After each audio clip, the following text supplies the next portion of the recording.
the main issue is that we are now stalled in contract negotiations because after 22 sessions, the other side has not budged at all. The hallmark of contract negotiations in terms of collective bargaining is to bargain in good faith, and their side is not bargaining in good faith. They've drawn a line in the sand and they're not going to budge. They've got $12 million sitting in a reserve fund, and they're only offering us $3 million over 3 years, which is basically a 3% increase they've offered for full-time faculty and a 0% increase for part-time faculty. Our full-time faculty of the 33 community and technical colleges in this state, our full-time faculty is 14th. Yet the cost of living in Seattle is significantly higher than anywhere else. So we're not it's not sustainable. We can't afford to live in this community anymore.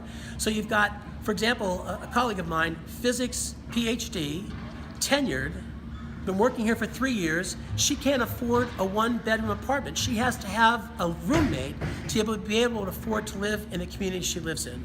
Another issue is that anytime an administrator starts here, if you start a dean or a vice president at, say, $100,000, then any other person at that level is raised up to that salary. But they don't do that as for teachers. So if they hire a new teacher, let's say at $60,000, they won't raise me at $50,000 up to $60,000. So you have this tremendous disparity of some some teachers who are brand new making more than teachers who have been here for 20 and even 30 years. So that's another issue.